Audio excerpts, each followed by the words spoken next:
इब्राहा की हलाकत के बाद मक्का मुकर्रमा में एक अजीब सुकून उतर आया था। लोग अभी भी इस वाक़ये को याद करके लरज़ उठते।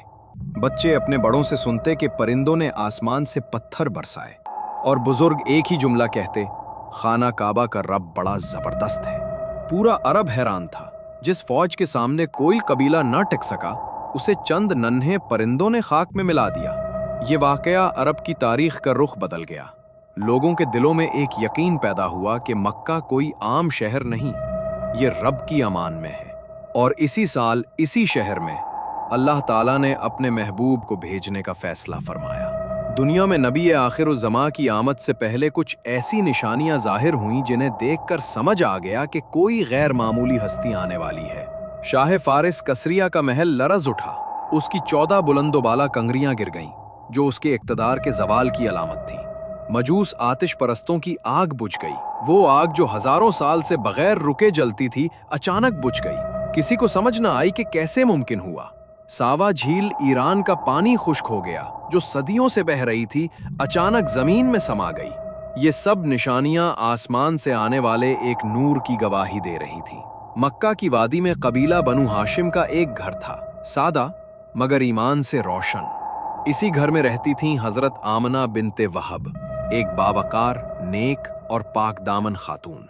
उनके शौहर अब्दुल्ला बिन अब्दुल मुतलिब एक हसीन शुजा नौजवान थे, मगर तकदीर ने फैसला किया कि रसूल के ज़हूर से पहले ही वो वफात पा जाएं। जब आमिना के बत्ने मुबारक में नूरे नबूवत आया तो वो महसूस करती थीं कि ये कोई आम बच्चा नहीं।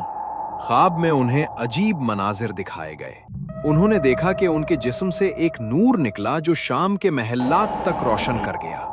एक आवाज आई, तू इस उम्मत के सरदार को जन्म देगी। जब वो पैदा हो तो कहना, उईज़ुहु बिल्लाहि मिन कुल्लि हासिदिन वसाहिर। मैं उसे अल्लाह की पनाह में देती हूँ हर हसद करने वाले और जादूगर से।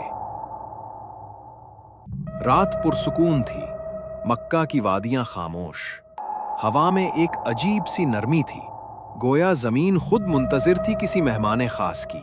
इसी रात रबीउल अव्वल की 12 तारीख को हजरत आमिना रजी अल्लाह अन्हा के घर में रहमत आलम की विलादत हुई। कायनात जैसे झूम उठी। आसमान पर सितारे झिलमिला उठे। फारिस ईरान के आतिश कदे जो 1000 बरस से जल रहे थे, बुझ गए। बहरा सावा का पानी खुश्क हो गया, और वो महल जो जुल्म की बुनियाद पर खड़ा था, जमीन बौस हो गया। गोया कुदरत खुद कह रही थी, अब हक आ गया, बातिल मिटने को है। हजरत आमना फरमाती हैं, जब मेरा बेटा पैदा हुआ तो मैंने देखा कि एक नूर निकला जिसने शाम के महल्लात तक रोशनी कर दी।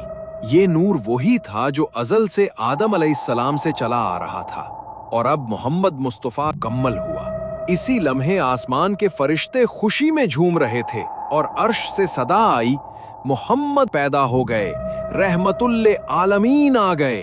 नबी की विलादत के कुछ ही दिन बाद उनकी दाया हजरत हलीमा सादिया रजी अल्लाह अन्हा बनी साद के कबीले से मक्का आईं, ताकि मक्का के बच्चों को दूध पिलाने ले जाएं। ये उस दौर की एक रिवायत थी।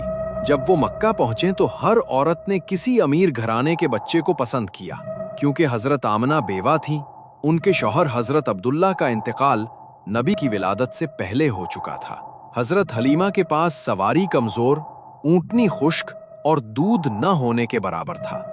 लेकिन जब सब ने मोहम्मद को छोड़ दिया तो उनके दिल में एक नर्म जज्बा जागा। उन्होंने कहा, चलो इस बच्चे को ही ले चलो, शायद बरकत हो जाए। और फिर देखो, बरकत का समुंदर बह पड़ा। जैसे ही नबी सल्लल्लाहु अलैहि वसल्लम को अपनी आगोश में लिया, ऊंटनी के थिन दूध से भर गए। सवारी तेज हो गई और काफिला जो पीछे था सबसे आगे निकल गया। ये पहला मोजज़ा था जो सबको हैरान कर गया। हजरत हलीमा के घर हर चीज बदल गई। बकरियां चरने जाती तो थिन भरे वापस आती। बारिश ज्यादा होने लगी। गांव वाले हैरान थे कि आखिर ये क्या राज है। हलीमा मुस्कुराकर कहती, ये मेरे दूध पीते बच्चे की बरकत है।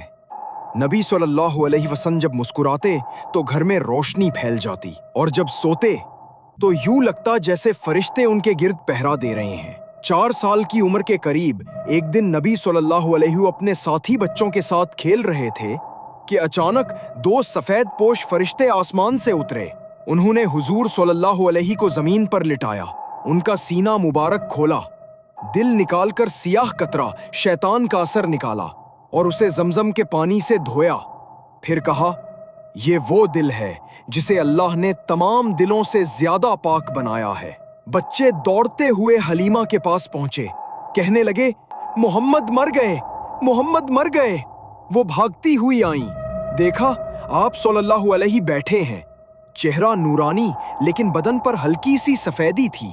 वो समझ गईं कि ये कोई आम बात नहीं, ये अल्लाह की तरफ से खास हिफाजत है। जब ये वाकया पेश आया तो हलीमा को डर हुआ कि कहीं नबी सल्लल्लाहु अलैहि को कुछ हो ना जाए।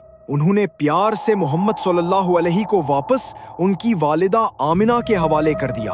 आमिना ने बेटे को सीने से लगाया और एक सुकून भरी मुस्कुराहट से कहा, मेरे लाल, तुम्हारे चेहरे पर मुझे अल्लाह की निशानी नजर आती है।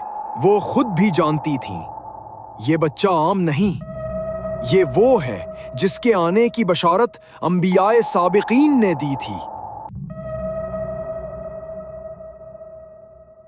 मजीद वीडियोस के लिए हमारे चैनल को सब्सक्राइब करें और हमारी वीडियोस को लाइक करें।